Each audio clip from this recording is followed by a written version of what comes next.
a nice start. Thank you very much. And Al, thank you so much for your willingness to spend an hour with us. It's not a lot of time, so we'll try to cover what we can in this period. Over the past few years, you've learned more and more about your family's background. Let's start first with you telling us about your parents and their lives to the extent that you know about it prior to the rise of Nazism and about its impact on your family and community before Hitler came to power. Well, my parents were born in Eastern Europe, in a part of the world that at that time was part of the Austro-Hungarian Empire, and that after the First World War became part of Poland. My father was born in a small town called Kanjuga, and my mother in a neighboring town called Rimanov. Now people have, sort of a caricaturish image of some of these very small towns, sometimes called shtetls. But in actual fact, one of the people who came from my mother's hometown, from Rimanov, was a man by the name of Isidor Rabi. Isidor Rabi came to the United States, he became a physicist, and he was awarded the Nobel Prize in Physics in 1946 for the discovery of electromagnetism. So some very famous, some big brains coming from those little towns. And like Isidor Rabi, my parents decided that opportunities were just too limited in those small towns. There was also a lot of anti-Semitism. And so my parents decided, when they were about 18 years old, to leave their parents' home. My father went directly to the Netherlands, where he started a men's clothing business. And my mother instead went to Berlin, where she joined some older siblings. And interestingly, she arrived in Berlin in the 1920s, just about the same time that Adolf Hitler book, Mein Kampf, My Struggle, in which he sets forth his racist ideology, was being published. But my mother was an 18-year-old girl. She wasn't interested in politics, certainly wasn't interested in reading Mein Kampf.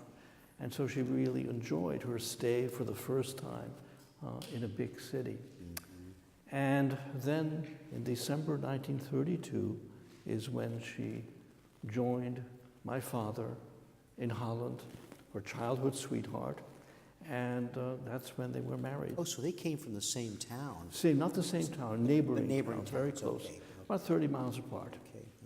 You told me that all my ancestors were tailors.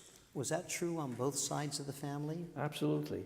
They really, in fact, there was a story told about this is part of the lore of my mother's hometown of Rimanov. There was an old sage, a rabbinic sage, a Hasidic sage, and he was an orphan, he used to tell, and what he learned was he was apprenticed to a tailor as a very young kid. And he said what he learned there was always mend what is old and never ruin what is new. And that's sort of an aphorism that came from that little town. So tailoring and that kind of business was very much a part of my ancestors. You also said that your grandparents kept very few of their possessions in cash, furniture, or homes. Why was that? Well, there was a lot of anti-Semitism in Poland, and so my parents, like many other people, always had to be on the ready to leave. And so that's why they kept their possessions really in cash or jewelry rather than, in real estate, fixed real estate, something they could take with them. Mm-hmm. And I think it's probably something that remained with my family, when they went to Berlin even. When were your two sisters born? They were older than you, of course. When were they born? Well, my sister Eva was born in July 1936. Mm-hmm. So a very happy occasion, certainly for my parents, their first child. But interestingly, she was also born just about the same time that the infamous Berlin Olympics were held, which Adolf Hitler turned into an instrument of Nazi propaganda. So here you have it, a very happy occasion in a family in Holland, and where my parents felt very, very safe, had made many, many friends, most of them not Jewish, and then just a few hundred miles away in Germany, beginning to see the real rise of Nazism. My second sister, Liana, was born in November 1938. And there too, there was a coincidence, because she was born about 2 days after the Night of Broken Glass, Kristallnacht, in Germany, when the full fury of anti-Semitism was unleashed, and hundreds of synagogues were burned and thousands of Jewish businesses were plundered. So here again, the contrast of a happy occasion, celebration of the birth of a second child, and these horrible events happening just across the border a few hundred miles away. And then, of course, 10 months later, September 1st, 1939, Germany invades Poland, launching World War II. The following May 1940, Holland, as well as Belgium and Luxembourg, were attacked by Germany.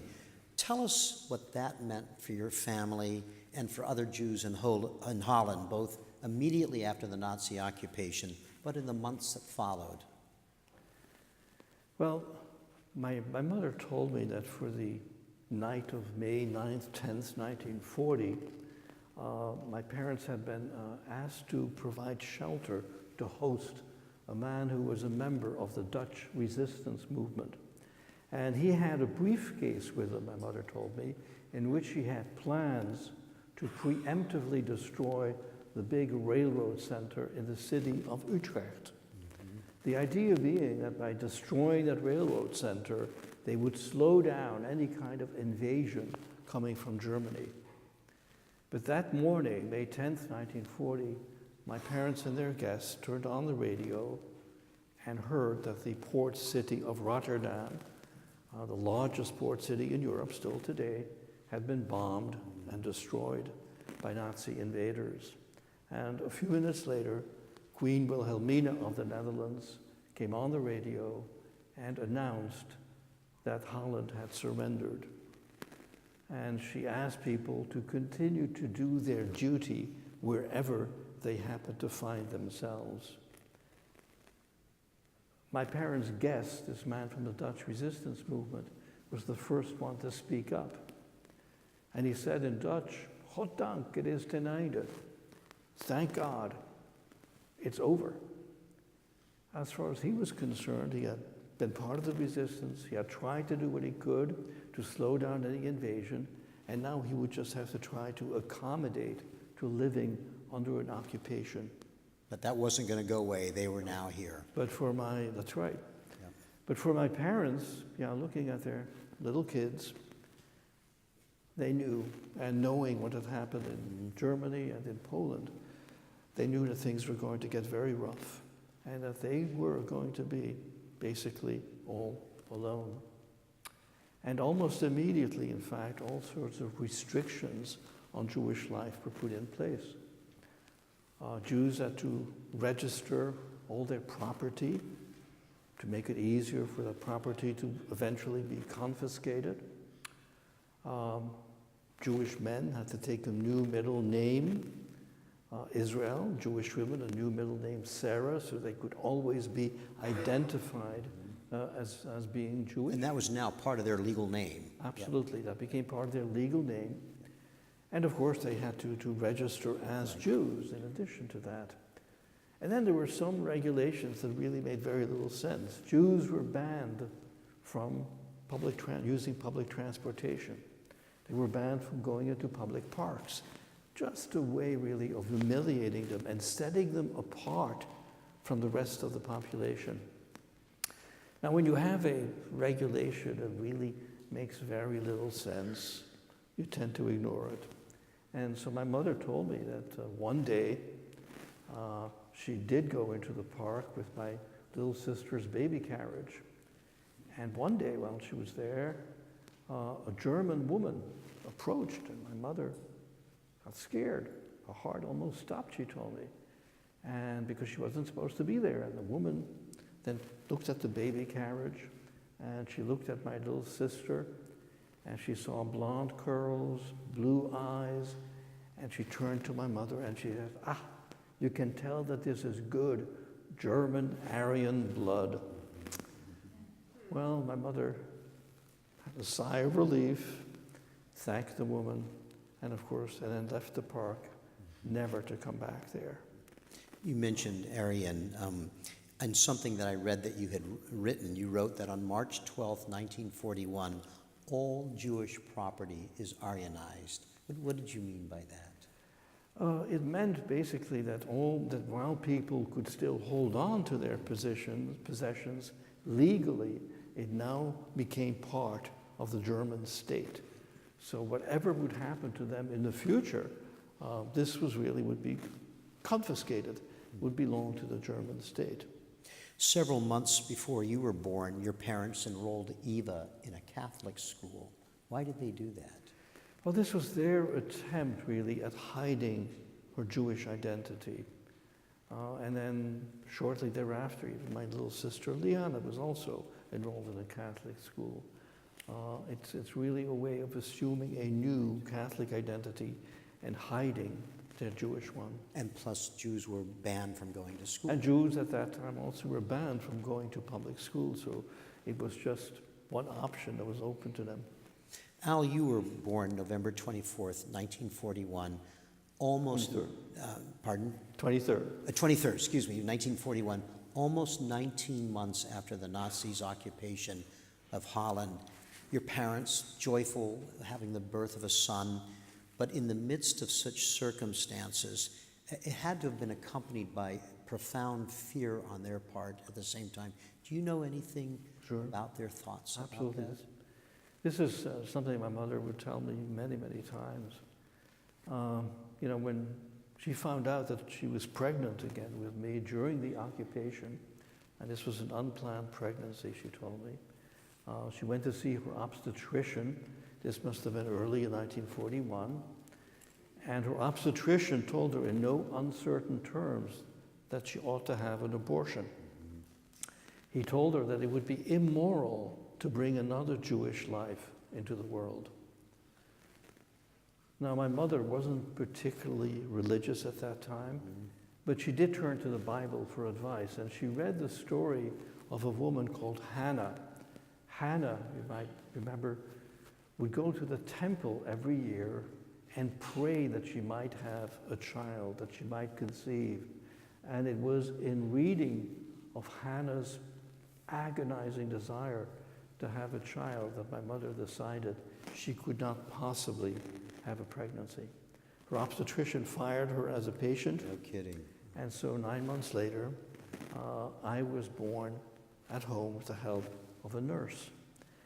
And that brought about another dilemma in Jewish life because typically and traditionally, Jewish male Jewish male children are circumcised when they're 8 days old. This goes all the way back to the Bible. And my parents' friends told them, said, "Don't have him circumcised. It will identify him as being Jewish." And this time the answer to their dilemma came in the form of a worried look on the face of a pediatrician who had just examined me. And my father turned to him and he said, "Is there anything wrong with the baby?"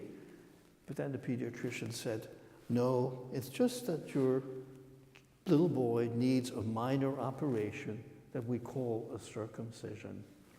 So my father told them of our Jewish tradition, and 8 days later, we had that ceremony, probably the last one held like that in The Hague in Holland, in my hometown, where the whole family gathered in the living room to celebrate this milestone, first milestone in a Jewish life. And likely, as you just said, the last one that took place Yes. during the war. Yeah. What made but why it's a very special memory to me, even though I don't remember the event. Right. But there were some photographs taken, and they're very small, about 1 by 1.5 inch in size, showing the whole family around the table, and and me on a pillow. And what is very special about these photographs is that my mother would keep them hidden on her body through her subsequent stay in 12 concentration camps. And she developed this feeling, this superstition, that if she ever lost those photographs, it would mean that I had been killed. Fortunately, she hung on to them. She just hung on to them. And fortunately, my mother survived, the photographs survived, and I survived. And of course, those photographs are now so valuable that I did not want to keep them in the house, and they are now part of the collection of the Holocaust Museum. Al, over the next 10 months after your birth, November 23rd, 1941, by September 1942, conditions had become so much worse, and your parents made the decision that the family needed to go into hiding if you were to have a chance to survive. What convinced your parents they must do that, and then what did they do? Well, this was at a time when many men, including my father, were getting notices to report for so-called labor duty. Labor duty in a concentration camp in Holland still, but knowing full well that that could mean being sent, as they said, to the east, to Poland, to camps that were, of course, much, much worse. And so this was really a signal to Jewish families to go into hiding. And, one family, Anne Frank's family, for example, decided to hide as a unit. My parents made the very difficult decision that as a form of insurance to make sure that if one person was taken, at least another one might survive, that the family would be split up and we would hide in different places. So the first one to go into hiding was my father. He pretended to commit an act of suicide, and that gained him admission to a psychiatric hospital. And so he hid there. As a patient. As a patient. As a patient. And then my two sisters were the next ones to be placed. A very devout Catholic woman told her priest that she had a dream in which the Virgin told her to take Jewish children into hiding. And the priest then contacted my parents' neighbors, they contacted my parents, and so my two sisters were entrusted to that woman and her family. And then, of course, my mother was left alone in the house with me. She told me that that was a particularly difficult time for her, to be all alone in the house with one little child. And she was always afraid that the doorbell might ring and a Nazi officer might come through the door. And so she dampened the clapper of the doorbell with cloth so that it wouldn't make a noise, because the noise frightened her. And then she told me she would spend the whole night sitting on the steps watching to see if the clapper was moving.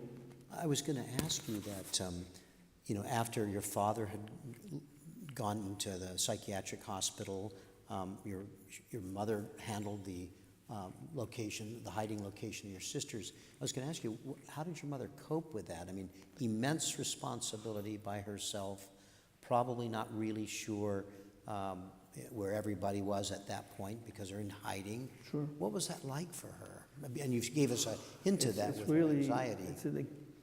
It really shows also the strength of my mother's character, and she certainly wasn't alone in having to do that. So many Jewish families had to do the exact same thing.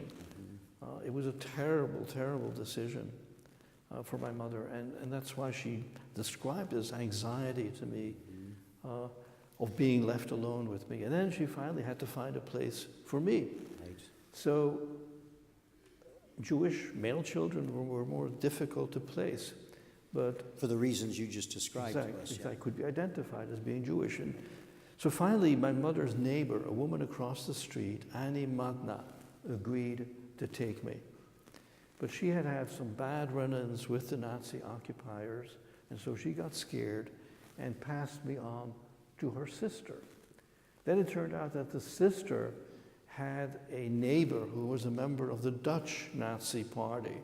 Holland had the second largest party in Europe, second only to Germany. And so she got scared. She was afraid that he might hear me cry. So she passed me back to Annie, and then finally Annie passed me on to her ex-husband. She was divorced, and her former husband was a man who was born in Indonesia. He was an Indonesian man, and he agreed then to take me in.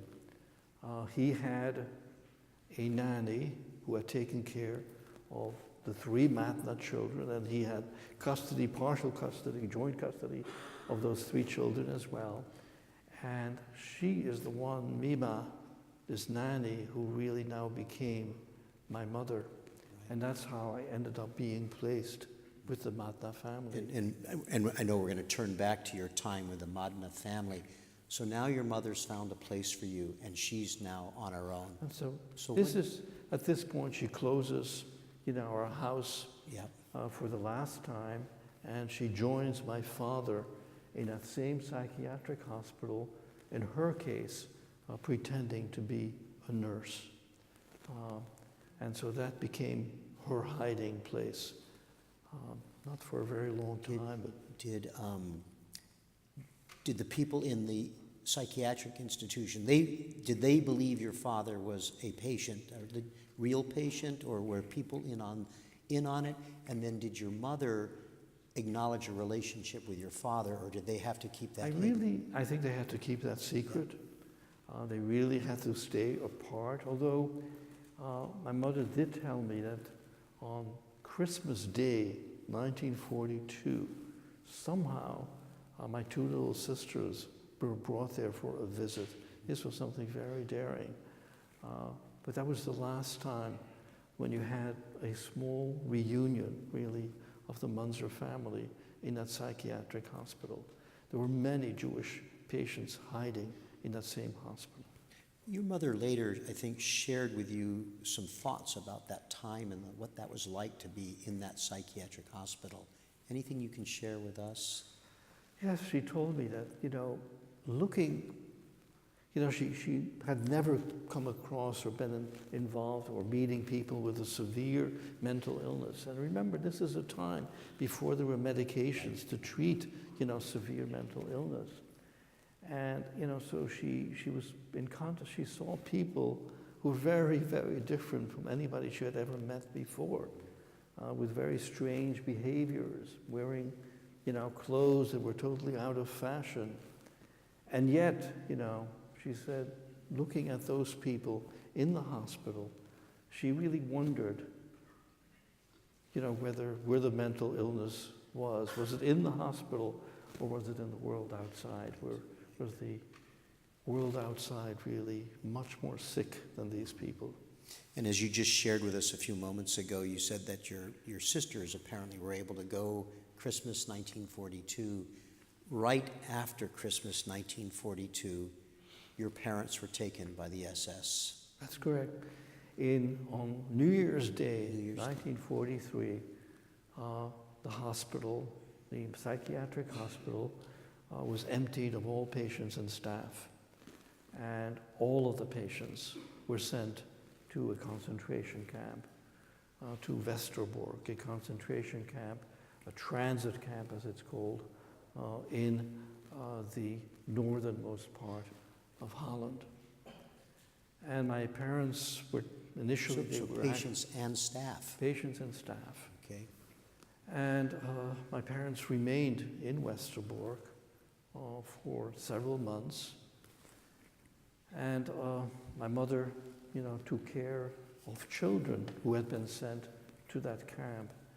And it gave her a good feeling, realizing that her own children were safe while she was trying to provide care to these very unfortunate children who weren't safe, who were in that first concentration camp.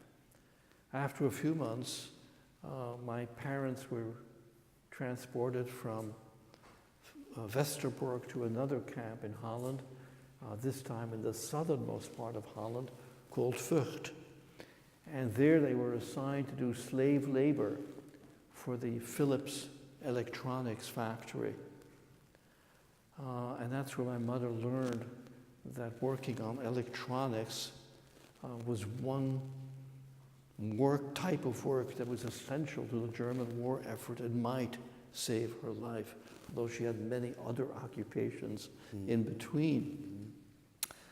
And my mother told me that while she was in that in Vught, in that concentration camp, there was a lineup of all the prisoners every morning. And one day, they were addressed by a very high officer in the Nazi regime, and that was Heinrich Himmler, Hitler's second in command. And she told me that Himmler exhorted the prisoners to continue to work for the Reich, and that as long as they continued working for the success of the Reich, nothing bad would ever happen to them. And my mother told me that while she was listening to Himmler, she saw the spire of a small Dutch church way off in the distance. And she said to herself, it would be so wonderful if peace were to break out at that moment, and she could just run to that church, fall on her knees, and thank God for having been free, for having been liberated. And she didn't care whether it was a church, a mosque, or a synagogue, just a place to thank God. Sadly, of course, that wasn't to be, and Himmler did not keep his promise, and just about 3 months later, that camp too was emptied, and all of the prisoners, including my parents, were sent to Auschwitz, and that's where they were separated. That's the last time my parents saw each other. When they arrived at Auschwitz. When they arrived in Auschwitz. Mal, although your mother had hidden you with the neighbor, the neighbor, as you told us, arranged for you eventually to end up with the family of Madna, the Madna family. Tell us about the family and what your life was like with them now. You're a little boy and you're living with this Indonesian family. First of all, I was not aware at all that I looked any different than the rest of the family. They were dark-skinned, they were, Indonesian. And so that's the first thing. I really felt this was my family. Mima was an incredible woman. She was illiterate, couldn't read or write, did not speak the Dutch language, only the Indonesian language, but she had a heart of gold.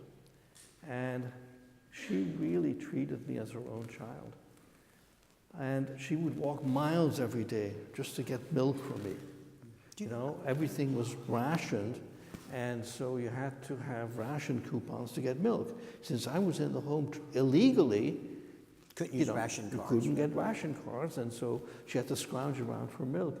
In fact, a few years ago when I was in Holland, a woman wagged her finger at me. She said, you used to drink my milk. So I asked her, I said, what do you mean by that? And she said, well, all children in Holland during the war years were given a small bottle of milk in school. And my mother told me to save half that little bottle for the baby next door. And you were the baby next door. So here you have it, a child 8, 9, 10 years old already participating in saving a human life. Really, it's a story that I really love.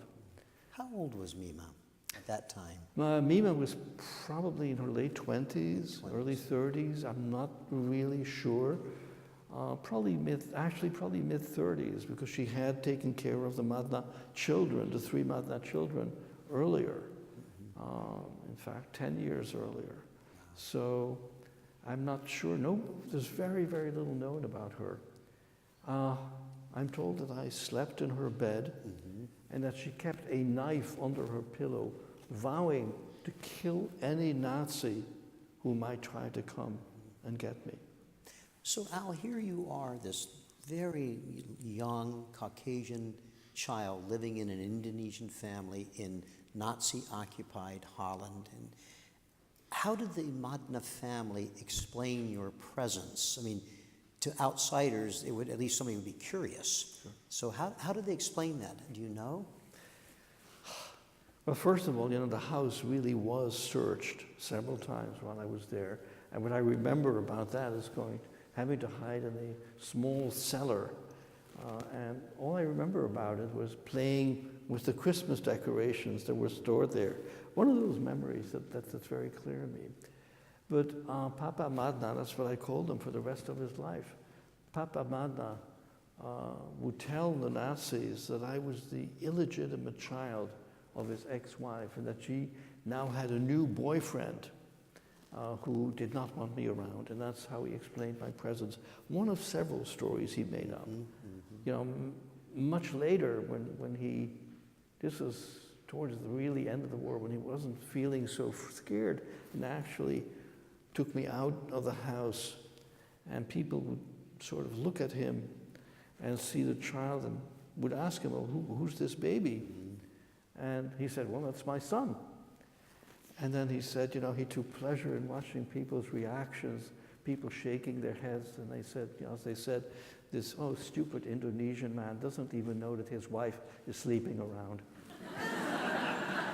This is the kind of sense of humor he right. had. A wonderful, wonderful man. You mentioned, of course, the neighbor that came up to you recently and said, you had some of our milk. Did others in the community know who you were?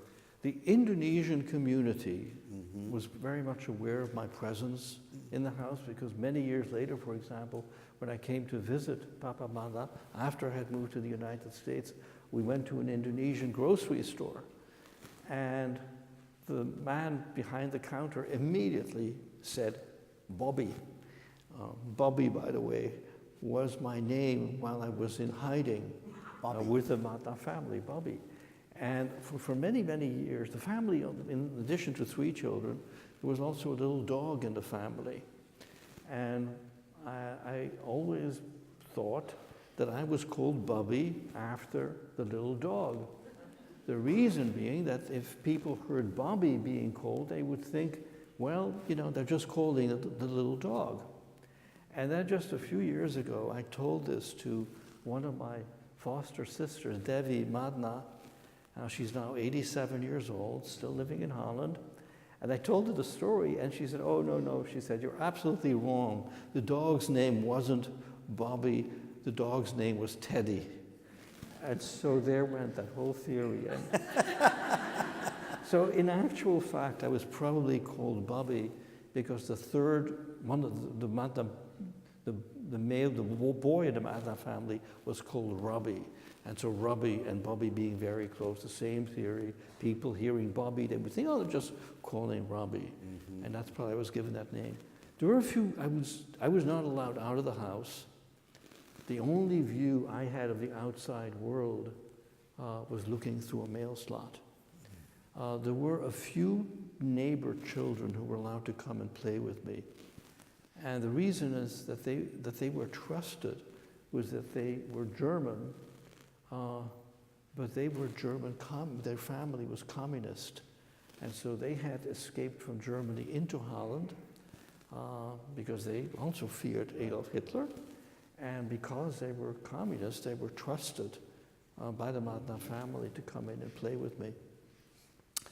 But other than that, I had really very, very little contact with the outside world. And, I have very, very few memories of that period. One thing I do remember, and this must have been very late in my stay with the Madna family, when there was tremendous shortage of food in Holland. And I remember being very hungry and the only thing that we really had left to eat, I'm told, was ground up tulip bulbs. And I remember seeing the table set for a meal, and this was during the night, and getting up out of bed and sitting down at the table, thinking that I was going to be fed, and I fell asleep with my head falling on the plate. and that's how they found me in the morning. That's also one of the memories, that I you have.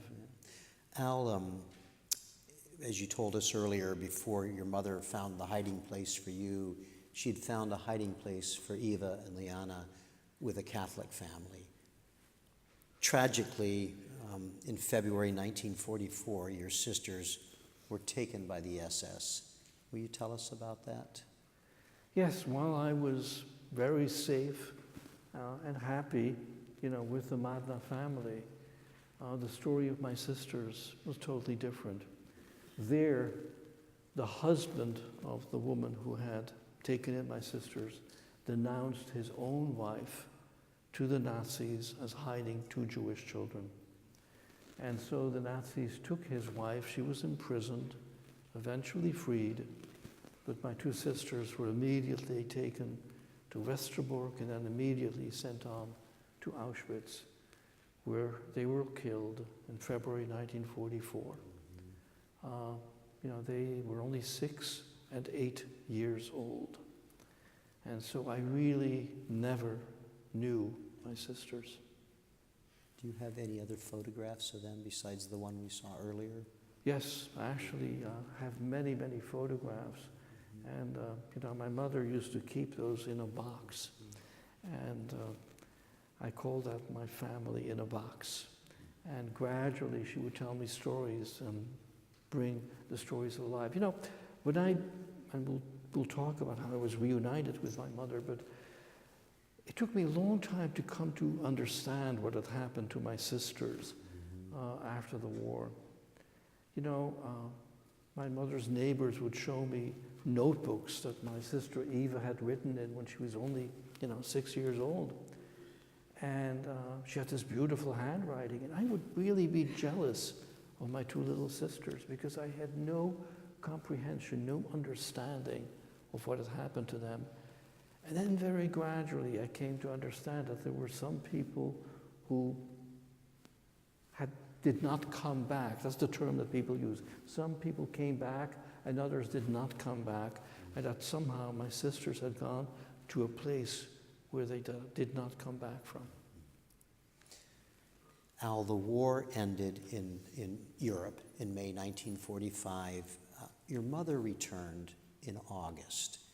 Tell us how your mother survived and how she made it back and what your reuniting with your mother was like for you, as best you know. Well, we left my mother when she was in Auschwitz. She went on from Auschwitz to another concentration camp where she continued to do work in an electronics As a factory. slave laborer. As a slave laborer for Telefunken.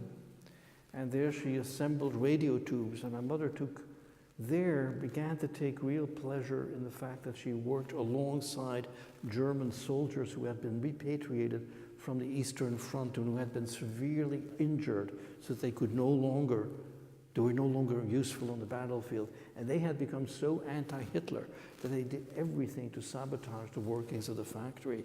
And that encouraged former German soldiers. And so my mother, as a result, started her own little acts of sabotage. She told me that she would spend a whole day assembling one radio tube, which was the work that she was doing there. And then at the end of the day, she would disassemble the radio tube, put it in a drawer, and then start the process all over again the following day. She witnessed the bombing by the Allies of that factory. And she said a prayer of thanks in Hebrew when she saw that factory going up in flames. It wasn't the end of her ordeal because she was then put on a death march, gradually back towards Germany, and then finally she was liberated at the German-Dutch border through the intervention of Count Folke Bernadotte, the head of the Swedish Red Cross. And so she was sent on from there to Sweden to recuperate. And then finally, in August 1945, is when she returned to Holland. And that's when I was reunited with my mother. Do you remember that? That is the first really clear memory that I have. I remember being asleep in one of the rooms in the back of the house, and Devi Matna coming to wake me and then carried me into the living room. And I was crying, cranky, because I did not want to be, I was awakened. And she carried me into the living room where the whole family was sitting in a circle. And they did what you do with a crying child. They passed it from lap to lap. And I remember that there was one lap I wouldn't sit in. A woman I kept pushing away. And that was my own mother. You know, she was a complete stranger to me, and I already had a mother, and that was Mima Saina. And so at that point, my mother decided that Mima Saina would continue to care for me while she, my mother, went out looking for work. But, yeah. Your father, tell us what happened to your father. Well, my father remained in Auschwitz for about 6 months. In fact, just a few months ago, here at the museum I found in the archives, I found a little slip of paper with his number as a prisoner. And it said in German, premium employee. And I had no idea what that meant, so I asked the researcher here at the museum what that meant. And he said it meant that the wages of the slave laborers had to be paid by the factories employing them to the Nazis, to the SS, and that your father somehow warranted a higher salary. To be paid to the To Nazis. be paid to the Nazis, which showed this whole bureaucratic system that was put in place just to persecute people.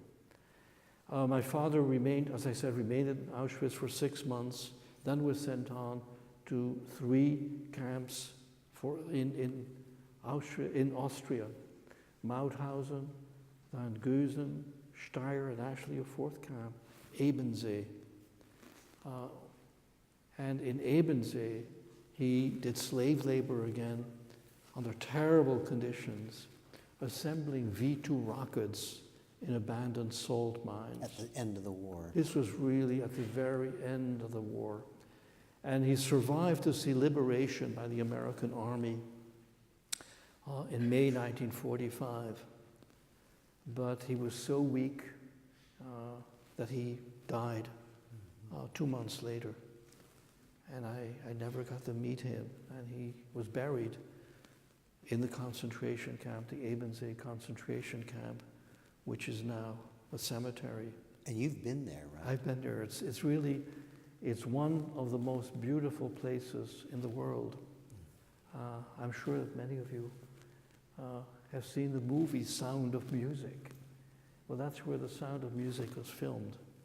And amidst all this beauty, natural beauty, you have this terrible concentration camp. In fact, there was Edelweiss growing on my father's grave. And that's, you know, that makes it so difficult to understand how people can go so low as what happened, you know, during the Holocaust. It's really incredible. You have something of your father's with you today, don't you? Yes. So I don't, as I said, I never knew my father. I never had a chance to meet with him. And I have a few little possessions of him that I really, really cling to. And one of them is this fountain pen. And whenever I have, you know, my mother encouraged me to take this fountain pen with me whenever I had a difficult exam to take, for example, admission to medical school, you know, or when I sign important documents. And it's really the fact that this was held by my father, you know, is something very, very, very meaningful to me. With your mother back, Al, after she left Sweden and returned and is reunited with you, when did she learn about the loss of her daughters, the loss of her husband? And she was a very strong woman, as you said earlier. How did she, to your best knowledge, adjust to the extraordinary losses she experienced? I just still don't know to this day. Yeah. My mother told me that she realized that people did not want to see tears, and so she suppressed tears so hard that she would hold her hand very tight, and she actually developed an infection in her hand from Just to keeping suppress those just to tears. suppress any tears. And she initially the thought was, as I said, that Mima would continue to take care of me. But then sadly, Mima passed away 2 months later. And so my mother was really left all alone with me at that point. And a profound loss for And you. another profound loss for me. In fact, I have very, very few memories of Mima. One of the very few memories I have of Mima is that she used to sing a lullaby to me. And a few years ago, I told the story, just like I'm telling it to you, to a group of Indonesian students visiting the United States to learn about religious pluralism. Indonesia is predominantly a Muslim country. And I told the story, and then at the very end, I told the students, I have very, very few memories of Mima, who, by the way, was Muslim. And all I remember about her is that she used to sing a lullaby to me, and it was called Nina Bobo. Mm-hmm. And all 25 students started singing it in unison. It brought tears to my eyes. It was an incredibly powerful moment. And after that, young women in that group with headscarves, traditional Muslim women, came up to me, hugged me, and said, we are family. And I think that really contained a very, very important lesson to me. A lesson I think that the world needs to hear. And you're doing all you can to help share that lesson. Before we close, and I want to have a chance to turn to our audience, there are many more changes ahead for you. You and your mother moved to Belgium in 1952, and then in 1958, you were able to immigrate to the United States. What were those adjustments like for you? Well, first of all, I grew up in a post-Holocaust era. I already mentioned how difficult it was for me to come to understand what had happened to my sisters. To me, playing in a field of rubble was because the city of The Hague had been bombed and largely destroyed, was the most normal thing. Playing hide and seek in bunkers was the most normal thing. So I had many adjustments to make over time. And so I think that prepared me well for eventually coming to the United States, where I had to learn English, of course, and attend high school, totally different school than the one I had been accustomed to. I think you told me that, it made me chuckle a little bit, that when you came here, the kids all called you Frenchie. The Frenchie, right, I was the French kid. In fact, many years later when I went to a reunion, Holland, high school reunion. Belgium, but right, French. That's right. When I came to to a reunion, a high school reunion, some of my fellow students pointed to me and said, the French kid, So, because that's how they remembered me. It's so many adjustments, and even more difficult, of course, for my mother.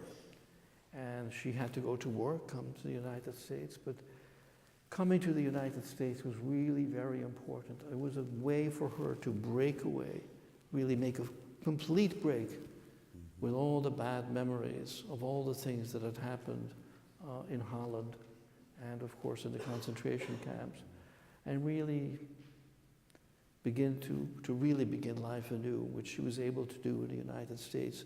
And she lived well into her 90s, eventually moved here to Washington, started painting again, which she had done as a young woman, and really, I think, had a good life in the end.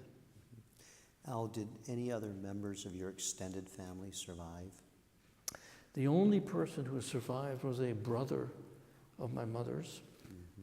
He was one of the siblings my mother had been with in Berlin, and he and his wife and young son managed to get a visa to Bolivia just about the time of Kristallnacht, of the Night of Broken Glass. And so to this day, I still have some relatives living in Bolivia, one of the poorest countries in the world. Some of them have migrated, to Chile, but I still have family there. And not all that long ago, we celebrated the wedding of one of my uncle's great-grandchildren. In Bolivia? In Bolivia. In Bolivia, okay.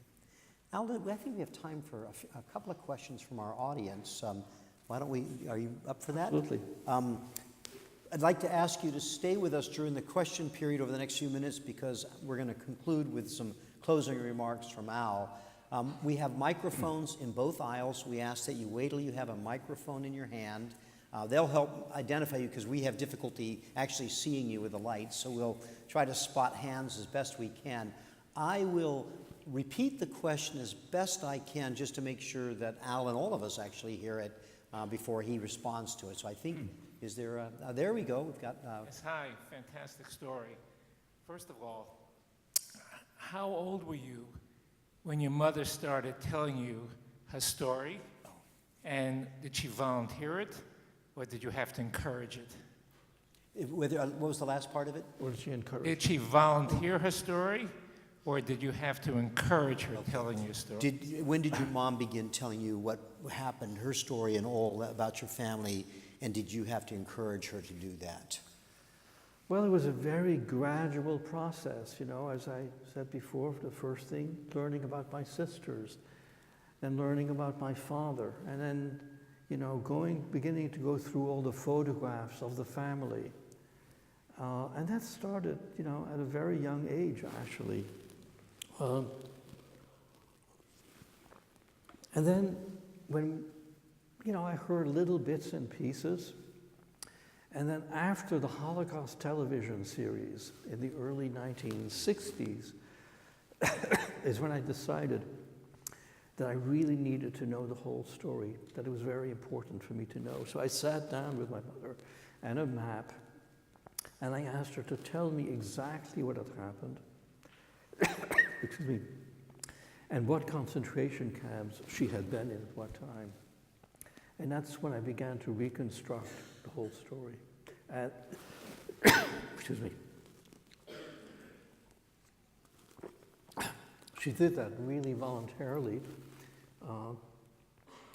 And I think it really helped her also, you know, the ability to have someone to share the story with. Okay. We have one right here, and then we have one right in the front. Okay. We're going to get a microphone down to you, and it's coming down on this side. Okay.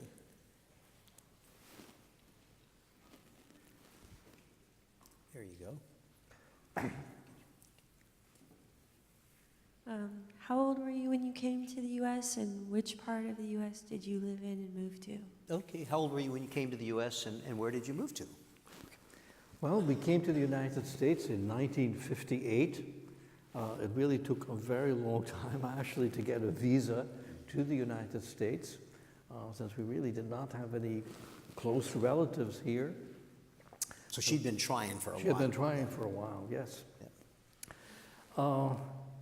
And what was it? Oh, where we went. And so we arrived in New York City. So you were 17 or 16. Right, I was about 16, 17 years old. We arrived in Brooklyn, and the people we stayed with was a woman who had been imprisoned with my mother, who went through all the same concentration camps. Like as eight my mother. of them, I think. And that's where they really bonded. And that's the, you know, this woman also told me some amazing stories of what it was like for these women in the concentration camps, and the kinds of things that kept them alive.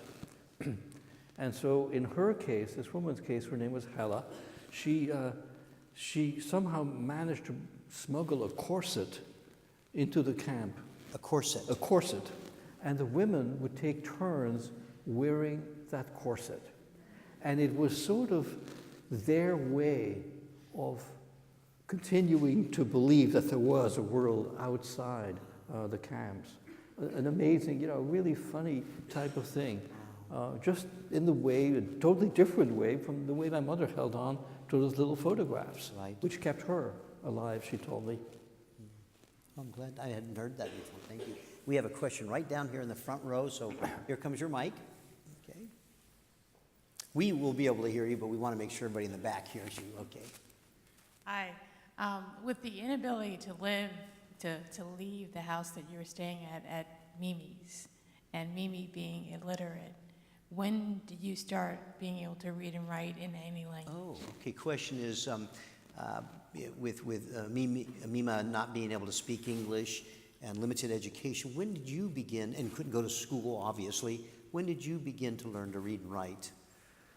Well, fortunately, there were three other children, the three Madla children in the household. And one of the memories that I have, in fact, is when they were they were doing their homework. So I took a pen and started scribbling, imitating them, and they all started laughing, because obviously that was just scribbles, I was 3 years old, 3 years old. And what I do remember is being very, very angry because they were laughing at me. But I really learned Dutch through them. Although my real native tongue initially was the Indonesian language, and I retain very, very few words of that I remember, very few. We're gonna end the program in just a moment. When Al finishes the program, we'd like to invite you to feel absolutely free to come up on the stage after the program and ask another question if you have a question and you didn't get to ask it, or just say hi to Al, shake his hand, get your picture taken with him. Please absolutely feel free to do that. Unfortunately, there's so much more that Al could share with us, and one of the things that I would, just to give you a hint at, as a result of his speaking and doing other things related to the Holocaust, he became acquainted with people in Indonesia with a unique story about this Indonesian family, and subsequently over the last several years, you've been brought to Indonesia several times, and a documentary is being finished right now about his story and this Indonesian family, and so there's been a remarkable connection with that country in the last few years. It's our tradition at First Person that our first person gets the last word. So I will turn it over to Al to close it. Before he does, I want to thank you for being with us. Remind you we'll have a First Person program each Wednesday and Thursday until August 10th. So if you have the opportunity to come back, please do. But the museum's website will have information about our program in 2018. So with that, Al? I think the greatest tragedy of the Holocaust to me wasn't even the loss of 6 million people, or even the loss of my sisters and my father. It was the fact that it was not the last genocide. As I told you, I had a few years ago, I met a young man who was, as a 10-year-old, was a prisoner of the Khmer Rouge in Cambodia. And he and I have bonded as being common survivors of genocide. But the positive thing that I learned, and the message that I really want to leave with you, that even in a sea of hate, it is possible to do the right thing. It is possible, like Papa Madna and Mima Sayina, to stand up to hate even when you're surrounded by evil, and to do the right thing. And that's what they did. It's a tremendous power that every human being has. And I think that that's really a thought I would hope that people would take away with them as they leave today. Thank you, Al.